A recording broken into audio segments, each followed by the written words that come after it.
बात आपने किया और ये बात दुनिया में मैटर करती है। ये पहली बार, हम कुछ जंगों के खुद भी ऐनी शाहिद हैं, ये पहली बार है कि जंग जब दो ममालिक के दरमियान हुई तो दो ब्लॉक नहीं हुए। हमेशा पहले जंग होती थी, कुछ लोग इंडिया के साथ खुलकर सामने होते थे, कुछ हमारे सामने होते थे। हर पहली जंगों का जिक्र कर रहा हूँ ये तारीखी तौर पे। और 71 की जंग में रूस एक आलमी ताकत थी, जब रूस उनके साथ था, चाइना तो हमारे साथ हमेशा से दोस्त रहा, और अमेरिका का बैन इधर उधर था। ये बड़े ममालिक की बात। इसी तरह इस्लामी ममालिक हमारे साथ थे और इंडिया के परवरदा या उनके दोस्त उनके साथ थे। ठीक है। लेकिन अब पहली बार ऐसे हुआ कि इंडिया ने इतनी नेकेड और इतनी नंगी जहरियत की कि अमेरिका ने तो एक लफ्ज नहीं कहा, बल्कि शुरू में जो ट्रम्प के मुंह से निकला कि ये उसका बड़ा शर्मनाक अमल है जो उसने निहत्ते शहरियों पर मिसाइल चलाए, जहां से ये स्टार्ट हुआ 6 और इसके अलावा एक भी मुल्क ऐसा नहीं जिसने इंडिया के हक में कोई बयान दिया हो। या और पाकिस्तान के हक में न सिर्फ स्टैंड लिया लोगों ने, बल्कि सब ने ये कहा कि ये इंडिया की ज्यादती, तो सिफारती सतह तक तो है ये। लेकिन एक ज़हन में रखें कि सिफारत का मजबूत होना अपनी जगह और खुद का मजबूत होना अपनी जगह। जिंदगी उस वक्त तक नहीं गुजरती किसी भी मुल्क की जब तक वो अपने आप कुव्वते बाजू उसके मजबूत ना हो।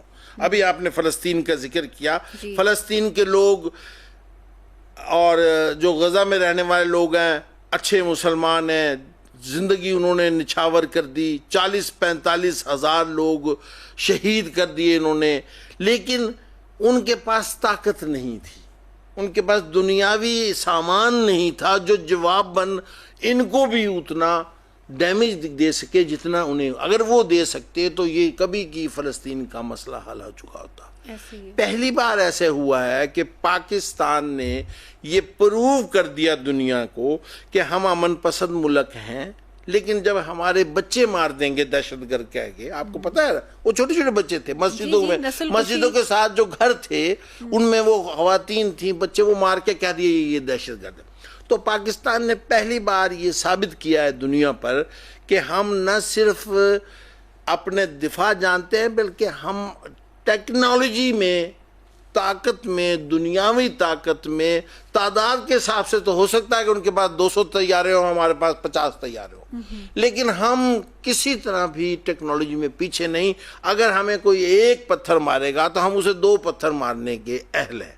उसका फायदा ये हुआ कि पहले जो ममालिक बैन थे, और ऐसे बयानात आपने सुने होंगे अमेरिका के नायब सदर के कि हमें उनसे लेना देना नहीं, वो उनका आपस का मामला है, ऐसे ही है। लेकिन जब पाकिस्तान ने बताया कि ये मामला आपस से निकल कर पता नहीं कहाँ पहुंचेगा, तो फौरन उन्होंने इंटरफीन भी किया और ये सुलह भी हुई। तो सुलह ये नहीं हुई, सुलह अभी ये ताकत की हुई है।